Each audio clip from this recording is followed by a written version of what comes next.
On February 14th, Reuters reported that Spain's new conservative government, led by Prime Minister Mariano Rajoy, misrepresented its 2011 budget deficit figures. Unnamed senior EU officials said Rajoy intended to blame the previous socialist government for the shortfall in hopes of making his own administration's economic reforms look better by comparison. They further said that European Commissioner for Economic and Monetary Affairs Olli Rehn would be forced to fine Spain for the infraction.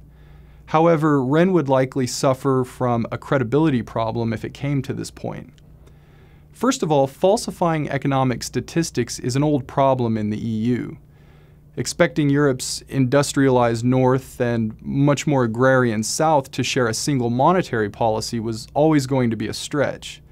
True economic convergence could only ever achieve so much, and there was quite a bit of creative accounting going on that EU officials looked the other way on. Greece is the most notable example of this, but other Mediterranean states like Spain and Italy have been guilty in the past as well.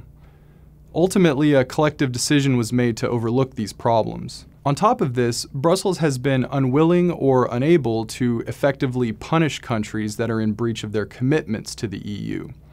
In the last 10 years, not only Portugal and Greece, but core members Germany and France avoided penalties after violating debt and deficit limits. And this is where Brussels' credibility problem lies. In order to survive the short term, Eurozone officials need to help southern and other peripheral states with their debt burdens. In exchange for this help, officials and core Eurozone members demand more oversight of state finances and strict penalties for violations. The problem is that the EU has proven unable to effectively monitor and enforce economic convergence in the best of times. It's rather unlikely that the EU will significantly improve enforcement under current conditions. If the European Commission discovers that Madrid lied about its deficit, it would be forced to apply a fine equal to 0.1% of Spain's GDP. If Brussels allowed episodes like this to go unpunished, it would make the EU governing structure look weak and encourage violations by other members.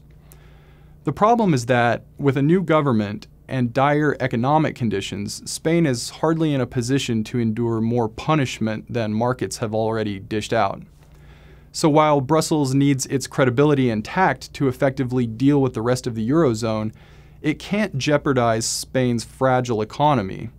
Major economic instability in Spain, whose economy is larger and more integrated with Europe than Greece's, would jeopardize the entire Eurozone. And this really sums up Brussels' problem right now, the conflict between what it wants to do and what it's able to do. This conflict really defines a thread that runs through the European crisis. The ECB, for example, has a charter that prohibits monetary financing, or buying debt from governments. However, as conditions in bond markets worsened, the ECB bent over backwards to skirt this rule and purchase government bonds anyway. What this shows is that accommodation remains the primary method for handling the crisis. So while rhetoric around the Spanish deficit incident is very likely to focus on discipline, actual dealings with Spain will probably be much more lenient.